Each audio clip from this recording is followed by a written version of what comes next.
सुप्रभात मित्रों। मनुष्य समाज में रहता है। समाज में रहने के लिए उसे अपने भावों एवं विचारों को दूसरों तक पहुंचाने की आवश्यकता होती है। इसके लिए भाषा का प्रयोग करता है। तो आज मैं कक्षा 8 का पहला पाठ भाषा और व्याकरण आपको पढ़ाने जा रही हूँ।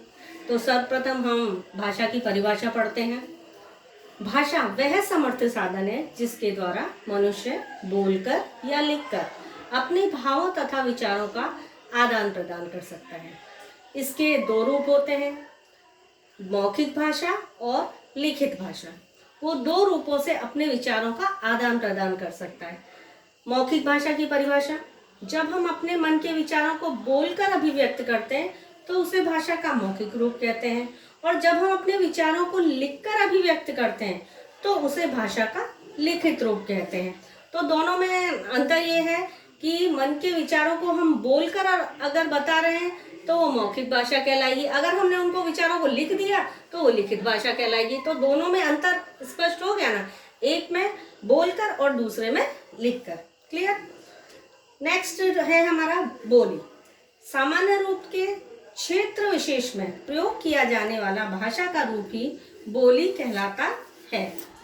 सामान्य रूप से क्षेत्र विशेष में प्रयोग किया जाने वाला भाषा का रूप ही बोली कहलाता है।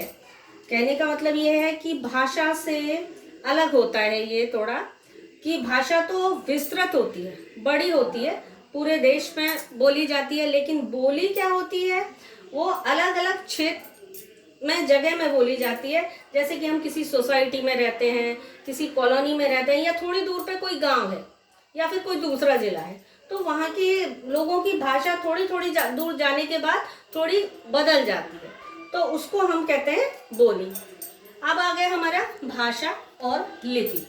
तो भाषा की परिभाषा तो आप समझ ही चुके हैं, अब लिपि की समझिए।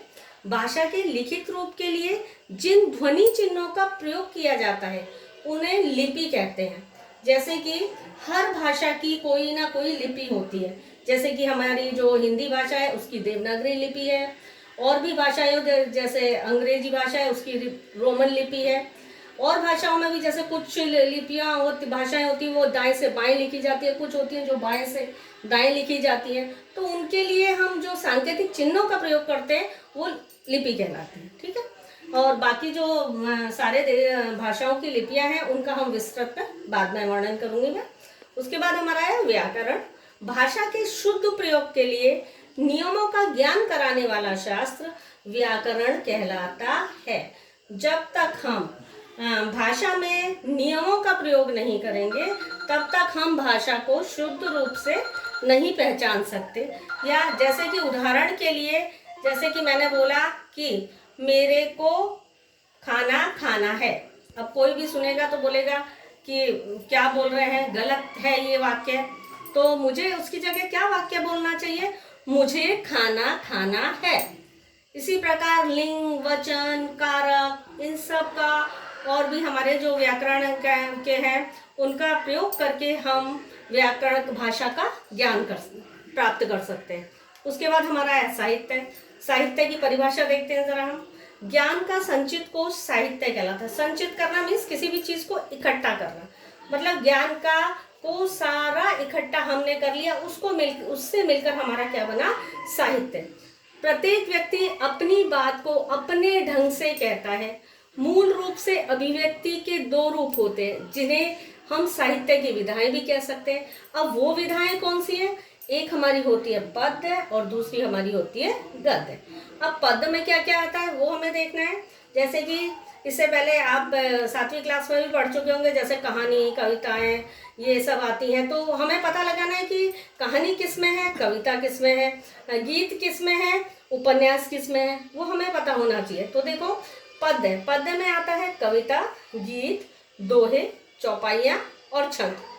और गद्य में आता है कहानियाँ, उपन्यास, रेखाचित्र, निबंध, पत्र, जीवनी तथा संस्मरण। इन सबको समझने के बाद ही हम भाषा और व्याकरण को अच्छे से समझ पाएंगे। तो अच्छे से हमें परिभाषाओं को पहले पढ़ना है, समझना है, और उसके बाद मौखिक रूप में बोलना है और उसके बाद लिखित रूप में उसको लिखना है। धन्यवाद।